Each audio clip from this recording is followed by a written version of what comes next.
Hosted by you/greatest throw man. I, 41M, have 2 kids with my ex-wife, 42F. They are John, 22M, and Sally, 20F. I live with my wife, 28F, and for the most part, everything was well until my potential future daughter-in-law, I'll call her Abby, came into the picture. My son is engaged to Abby, who seems nice but has been a bit pushy in trying to build relationships with me and my wife, though she's also a bit awkward with her. Abby isn't close to her family, and she has told us many stories about why. While some of her complaints don't seem that bad, it's not my place to judge, and I didn't live through it, so I can't really know. We've tried to be welcoming, but Abby has forced her way into some family traditions where she wouldn't have been invited, and into some where no one outside of specific family would have been. She has been calling Sally sis since they had only been dating a few months, and she has this odd sister/mother-in-law dynamic with my wife. The one I'm not a fan of is that she wants me to be like a father to her. Not because we've clicked or anything, we are very different people. I'm not saying that in a bad way, just pointing out that it's not based on how we get along or anything. My kids and I have a tradition when they come over where we have a private catch-up in my office/study before they leave. This is now even more important to them because, while they both get along well with my wife, they don't yet want to have personal conversations around her. Abby asked if we could talk, and after I explained the tradition, John later asked if I could do it, saying she had never had a caring conversation with her dad. We compromised by not including her in the tradition, but I did join the 2 of them for coffee and let her talk. Then she started calling me dad, and they weren't even engaged yet. John pulled me aside and begged me to let her do that, explaining that I had always been the father she wanted, right in front of her. He said she just wanted that, and told me she cried watching me and Sally interact, wishing she could experience a father/daughter bond like that. I didn't like it, but I did feel bad, so fine, I gave her that. Now, she wants me to walk her down the aisle and do the father/daughter dance. I don't want to walk her down the aisle, and I walk with a cane, so dancing is hard. At my own wedding, I only danced twice. John is begging me to do one, preferably the aisle. They came over on Sunday, and John and I were talking. I thought it was a good time to address the situation when Abby walked in without knocking, asking if he had told me yet. I asked, told me what? John said she wanted me to mention having a second daughter now in my speech and say how I loved her. I just looked at him. She then asked if I would walk and dance with Sally at the wedding, and I said, of course. To which she yelled, I'm your daughter too, and I responded that it will never be the same. Sally is my actual daughter. I tried to explain that I would talk about her being a happy addition to the family and how much I love how happy she makes John, which I thought was a good compromise, but she started crying. John apologized, and they left. He called me when they got home, nearly begging me to agree. Am I wrong because I won't lie and say I love her or that she's my daughter? Update 1 month later. I had planned to write this sooner, but life got in the way in a couple of really good ways. However, since people were helpful and asked for updates, and I have a surprise-free day, here it goes. On Mother's Day, my kids and their partners went to visit my ex-wife. It turns out my ex-wife and Abby are a lot closer than I realized. Abby calls her mom, which is part of where all this is coming from. Apparently, my ex has been encouraging it. During their Mother's Day conversation about the wedding, whenever Abby referred to me, it was as dad. My son apparently told her to let it go, which led to some yelling. Abby was talking about how she deserved to be my daughter, with my ex agreeing and telling her that she was right. My son was trying to explain that I am making an effort and that Abby should be more realistic about things. Sally then told Abby that I only have one daughter, which was apparently a response to Abby saying that as my daughters, they should be united. According to my son, Abby was crying, but Sally said she was crying, yelling, and even kicked something before going to her room. Sally also told me that she went off on their mom, but she won't elaborate, so I don't know exactly what was said, but knowing Sally, it wasn't pretty. Around 2 a.m., I got a text from Sally's partner's phone that said, Abby really is great, she hasn't been perfect, but you should give her a chance and you will learn to love her. I saw it when I woke up and tried to text back, but I was blocked. So, I called Sally, but they were driving at the time. Later that day, they stopped by my place because I'm on the way, and my daughter prefers my drinks and cooking. They filled me in on what happened the night before. At the end of the visit, I asked to speak to Sally's partner alone. I asked if I had done something to upset her, and she looked confused. I explained that I was blocked. She insisted that I wasn't, but when she checked her phone, it turned out I was. I mentioned it happened after her message, and she asked, what message? I showed her the text, but it wasn't on her phone anymore. At that point, we brought Sally in and caught her up. Neither of them were happy about it. A couple of days later, John and Abby dropped by unannounced, not something we really do in this family, but okay, fine. I had made salmon, which doesn't take long to cook, so I prepared 2 more. My wife served while I made drinks. The entire night was Abby trying to bring up the wedding, with John repeatedly trying to change the subject, but Abby wouldn't let it go. We were discussing logistics, as I'm helping them get some good deals through professional contacts I have, when Abby finally said, so I was talking to Mom, and she said that you can walk me down the aisle and she'll do the dance, or you can dance and she'll walk. It's your call, but you need to choose soon. I reiterated that I couldn't dance. She tried to argue that I had danced a little at my wedding, but I made it clear that was different, and that I didn't feel comfortable walking her down the aisle. She got upset and said, "Mom loves me, why can't you?" I felt bad, but I couldn't lie. I pointed out that she had John, my ex-wife, and all their friends, all people who loved her. She replied, "But other than ex-wife's name, those aren't my parents." To which I said, "Neither am I." She became very emotional, so my wife and I gave them a few minutes alone. Later, when my son and I were alone, he looked exhausted. He explained that after Mother's Day, Abby had called Sally and kept insisting that they were both my daughters, saying I didn't get to be close with one but not both, and that it was them against me. At that point, Sally cried havoc and let slip the dogs of war.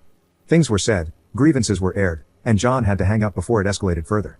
Abby was shaken, but now there was a new problem. She had convinced herself that I didn't really mean what I had been saying and that I was only doing it for Sally. John assured me that he would handle it. He didn't handle it. Now, I get text messages from Abby every couple of days, acting like we have a secret relationship that Sally doesn't know about. She even called herself my secret daughter and added a lol. She invited my wife to lunch, saying, 2 out of 3 of his girls going out. She's also started using the pressure of showing up at events, like a recent barbecue, to create a certain image. She hugs me more and holds the hug for longer, constantly wanting pictures with just me or my wife and me, but always a few with just me, which she then posts with captions I don't like. My wife is getting especially annoyed with how Abby acts around her. Apparently, Abby surprised her with Father's Day plans for me that had to be shut down, though she still managed to insert herself into the day. Despite this, my wife has a soft spot for Abby, and when she gets emotional, my wife caves. I asked John if he was upset with me, and he said no, he just wished things were different. He reassured me that we're good, but he's worried about his relationship with Sally. That's when I took the advice of some people and suggested premarital counseling. He said he would talk about it. Meanwhile, Abby is insisting that Sally come to her dress fitting. That shop should charge pay-per-view for that potential Royal Rumble, because Sally isn't holding back her feelings anymore. I told John that Sally loves him and that I'll talk to her, but for now, it's stressful all around. Abby is driving my wife crazy with her constant ideas of what my girls should be doing, driving me crazy with all this dad-daughter content, and she's pushed Sally to the edge. Oh, and last night, she sent me an email with 3 different father-daughter dance styles and song options, so I'm definitely not feeling any more respected or heard than before. The 6 of us have barely been in the same room since Father's Day, which was great, until it turned into a complete disaster. Sorry this is so long, but with all the craziness, this is still the abridged version. We're supposed to meet on Friday, and Sally's partner and I have a bet going about how badly it will go. So onward and upward, I guess. I hope you fathers had a less dramatic day than I did. Second update 3.5 months later. I've gotten requests for updates on my situation, and apologies in advance for the length. There's been a lot going on. I mentioned in a comment previously about my wife's pregnancy, and I'm happy to say that it's going well. My main focus has been keeping her as stress-free and pampered as possible. It's such a different experience this time, both because I'm much more involved and because my relationship with my wife is so much better than it was with my ex. Sally has been amazing, and even her partner has been great, helping with the nursery or driving her around when I can't. What my wife doesn't know, because it's a surprise, is that my son has been building a crib for the baby. He's modeling it after the one I built for him and his sister, as a way of showing his support. My son is a good man, and I know he's still in there, he just has a soft spot for Abby. And I guess this is the part of the movie where Godzilla shows up and starts busting up buildings. I called a family meeting with my kids to address the situation. I told John that Sally would only participate in the wedding activities she actually wanted to, and that the guilt-tripping requests had to stop because it was damaging his relationship with her. Sally was relieved that I said it, so she didn't have to do it yet again. I also told him that if he didn't stop Abby from messaging me, I would block her and give her a blunt, honest explanation as to why. We got a lot out in the open, and John seemed to understand. But then, a few days later, they insisted on coming over to talk again. Sally and I decided we would lay everything out on the table this time. We all ate at our place, and Abby immediately started talking about baby shower plans. I told her that was exactly the kind of thing we wanted to discuss. I explained that I understood she's been trying to fill a void in her life, thinking she was gaining a father, a second mother, since she calls my ex-wife mom, and a sister. I told her that while it was still possible to build those relationships, she needed to start listening to us and respecting our boundaries. For the sake of family, I offered her a fresh start, on the condition that moving forward, she would respect those boundaries. My daughter wasn't thrilled with the idea, but because she loves her brother, she was willing to give it a try. Abby tried to suggest that since we were starting fresh, we could define the relationship and just be a family right away. We told her we weren't ready for that it needed to develop naturally. She got upset, pointing out that I'm closer with my daughter's partner, which is true, but that's simply because we get along. She felt she deserved the same closeness for trying so hard. My daughter responded by saying that trying things we actually want would be more effective. That's when Abby ran to our bathroom, and John followed her. After a while, I checked on them and overheard her repeating, "This is not what I wanted." My wife, daughter, and her partner went out to the patio to give them privacy and salvage the night. After a bit, I got a text saying they had just left. I checked in with John the next day, and he said they talked more at home, and Abby understood. For a couple of weeks, things were good. The excessive text stopped, except for the occasional wedding question since the date was getting closer. She stopped pushing herself on my wife and Sally, and we assumed she was involving us less in wedding planning out of respect. They knew they only got the venue at the rate they did because of my professional connections, and I had made it clear that I was willing to help but wasn't interested in being part of the planning, even if I'm good at event planning. We thought things were finally settling down. Then, I got a call from the venue telling me the card I used had been declined. This was a specific card I use for big purchases because of the miles, so I knew it had a high limit. That's when I found out they had changed the wedding date by 2 months, even though they were told I'd still be on the hook for most of the money due to how close it was to the original date. I was furious. I've been fortunate in life financially, but I'm not wealthy enough to just blow off deposits like they're nothing. I called my son and told him he needed to get to the house ASAP. Just him. But of course, they both showed up. When they arrived, Abby started with, "Dad." I think I just responded, "You have got to be effing kidding me," and walked toward the table. Abby had the nerve to ask where dinner was. My response wasn't polite, as I made it clear that dinner was not the reason they were there. I hoped my son wouldn't lie to me, so I asked him directly what was going on with the venue. Abby started diving into wedding details, but my son cut her off, explaining that they postponed the wedding because my ex-wife was unavailable due to surgery. He hadn't told me because he was trying to put together the money to cover the lost deposit himself and had just reached out to guests to inform them of the change. And that's when Abby chimed in with, "We have extra time to work on our dance." As this was happening, my wife came home. I was walking her toward the bedroom when Abby made her comment about extra time to work on our dance. With my pregnant wife by my side, I calmly said something like, "I have different feelings about that and will elaborate further shortly." I got my wife settled, gave her some water, turned on her favorite songs, and headed back to the table. That's when I let loose. I said something along the lines of, "You are out of your effing mind. Have you even been listening?" I made it clear that I was done with this nonsense, and we all were. I lost my cool, asking her if she hadn't heard a word we said last time because her head was so far up her rear. She was stunned silent and just looked at me.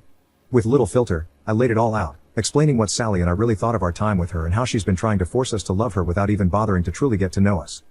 She started crying, stood up, and shouted, "Then what was this even for?" John immediately asked what she meant, wondering if she was talking about their relationship, and he started to freak out. Abby, in a frantic state, clarified that she meant delaying the wedding. And here's the kicker, and yes, I'm pouring another drink just to write this. It was all a ploy. Apparently, my ex-wife and Abby came up with the idea that if I had more time, I would come around. My ex told Abby not to worry about the money because I'm loaded.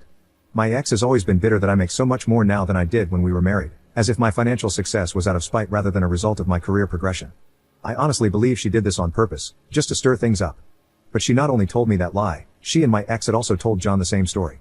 He was distraught, repeatedly saying, "You lied to me," as Abby tried to spin it, but he was letting it all out, about how much he had defended her, covered for her, and now, she had lied to him too. She got defensive, blaming my ex for filling her head with things and blaming me for being stubborn. She yelled, "Why can't I just effing call him dad?" And then, after all this time, I finally heard John snap back, "Because he is not your effing dad." She started crying, saying something about how he was the one who told her she could call me that. John responded that he had only said she might be able to one day, but he had told her again and again to slow down. She broke down, sobbing, and went to sit in her chair but missed and fell to the floor. It was funny in the moment, not gonna lie, and I admittedly chuckled and hid my mouth behind my drink. This only led to more sobbing. I said I needed to check on my wife, and as I walked out, Abby was still repeating, "I just want him to be my dad too." When I came back out, John was walking Abby to the door and apologized.